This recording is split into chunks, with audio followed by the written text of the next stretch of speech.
మీ ఎలాంటి వ్యాపార ప్రకటనలకైనా వెంటనే మా ఛానల్ సంప్రదించండి. శ్రీ గురుభ్యో నమ. హరి ఓం. శ్రీ మహాగణాధిపతయే నమ. హరి ఓం. అయం ముహూర్తస్సు ముహూర్తోస్తు. సుముహూర్తకాలే సూర్యాదీనాం నవానాం గ్రహాణాం అనుకూల్యతా వసుద్ధరస్తు. యః కర్తా జగతాం భర్తా సంహర్తా మహసాం నిధి.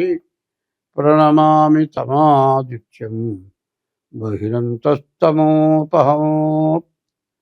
2026 సంవత్సరం మార్చి నెల 19వ తారీఖు నుండి 27వ సంవత్సరం మార్చి అంతం వరకు కూడా పరాభవనామ సంవత్సరం. ఈ పరాభవనామ సంవత్సర ఫలితాలు చెప్పుకుందాం. ఈ పరాభవనామ సంవత్సరానికి 7వ రాశి తులారాశి. ఈ తులారాశి ఫలితాలు తెలుసుకుందాం. ఈ తులారాశికి వచ్చేప్పటికల్లా 5 గ్రహాలు బాగున్నాయి. కుజుడు, బుధుడు, శని, గురువు, కేతువు. కేతువు ఏకాదశిలో ఉన్నాడు. కుజుడు బాగున్నాడు, బుధుడు బాగున్నాడు, శని బాగున్నాడు, గురువు బాగున్నాడు. శని ఆల్రౌండరు, మీరు అనుకునే పనులన్నీ కూడా అవుతాయి. బుధుడు బాగున్నాడు, వ్యాపారం బాగా సాగుతుంది. వ్యవసాయదారులకు వ్యవసాయం బాగా సాగుతుంది. వ్యవసాయదారులు పొలాలు కొనుక్కుంటానికి కూడా అవకాశం ఉంది. గురువు బాగున్నాడు. చదువుకునే పిల్లలకి విద్య, ఉద్యోగం, విదేశీయానం ఇట్లాంటి వాటన్నిటి కూడా బాగుంది. కేతువు బాగున్నది నాడు. ఈ రాశి వాళ్ళ జ్ఞానం కలిగి అందరితో మంచిగా ప్రవర్తించి వాళ్ళ అవసరాలని కూడా లెక్క లేకుండా తన పనులు తను చేసుకోగలిగిన శక్తి సామర్థ్యాలు ఉన్నాయి. అయితే ఈ రాశికి ఒక్క ఇబ్బంది ఉంది. రాహుకేతువుల మధ్యలో గ్రహాలు పడ్డాయి. ఇది కాలసర్ప దోషం. ఈ కాలసర్ప దోషం చాలా ప్రమాదకరమైంది. ఎందుకంటే మరి చంద్రగ్రహణం, సూర్యగ్రహణం వచ్చిందంటే రాహుకేతువుల మధ్యలో గ్రహాలు పడితేనే ఈ చంద్రగ్రహణం, సూర్యగ్రహణం వచ్చింది. ఈ గ్రహణం వల్ల చాలా ఇబ్బందులు, చాలా నష్ట కష్టాలు కూడా ఎక్కువగా ఉంటాయి. కాబట్టి ఈ రాశి వాళ్ళు డేట్ ఆఫ్ బర్త్ ద్వారా జాతకాన్ని చూపించుకోవడం, తర్వాత మీ ఇష్టదైవాన్ని పూజించడం, తల్లిదండ్రులకి అన్నం పెట్టి జాగ్రత్తగా పోషించడం, భార్యని హింసించకుండా ఉండటం. మరి ఏమిటయా అంటే చెప్పాల్సింది ఏమిటయా అంటే మానవుడు కష్టం వచ్చినప్పుడైనా సరే పాపమైన పనులు చేయకుండా ఉండటం. ఇదివరకు ఏదైనా పాపమైన పనులు చేస్తే దానికి ప్రాయశ్చిత్తం ఏమిటయా అంటే దైవాన్ని పూజించటం. దైవాన్ని పూజిస్తే ఆ పాపం నశించిపోతుంది. దానాలు చేయాలి. ఈ దానాలు చేస్తే అన్ని పాపాలు పోతాయి. అన్ని దానాల్లోకి అన్నదానం చాలా విశేషమైంది. ఈ రాశి వాళ్ళు అన్నదానం చేస్తే మీకు అన్ని విధాలా బాగుంటుంది.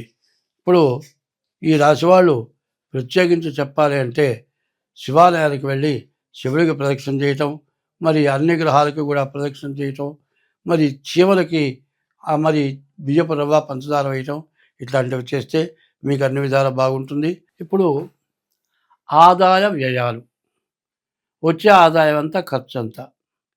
ఇది 12 రాశులకి, మేషం దగ్గర నుంచి మీనం వరకు. ముందు మేషరాశి 11 ఆదాయం 5 ఖర్చు. వృషభ రాశి 5 ఆదాయం 14 ఖర్చు. మిథున రాశి 8 ఆదాయం 11 ఖర్చు.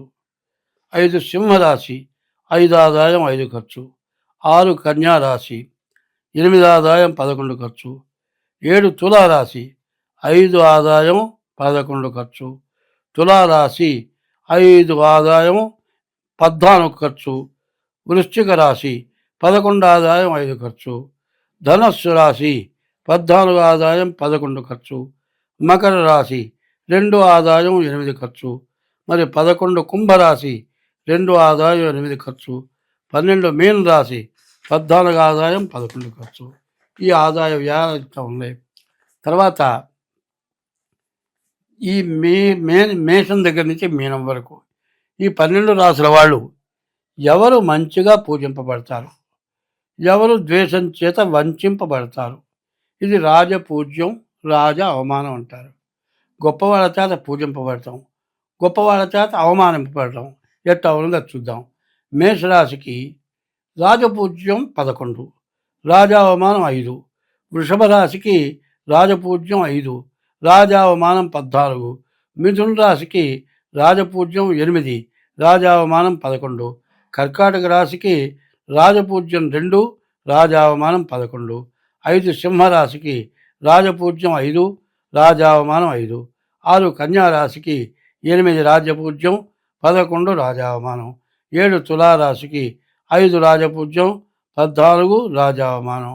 8 వృశ్చిక రాశికి 11 రాజపూజ్యం, మరి 5 రాజావమానం. ధనస్సు రాశికి 14 రాజపూజ్యం, 11 రాజావమానం. మకర రాశికి 2 రాజపూజ్యం, 8 రాజావమానం. మరి కుంభరాశికి 2 రాజపూజ్యం, 8 రాజావమానం. మీనరాశికి 14 రాజపూజ్యం, 11 రాజావమానం. ఇది ఇట్లా ఉంది. ఇక తర్వాత మనం ఏం చేయాలి?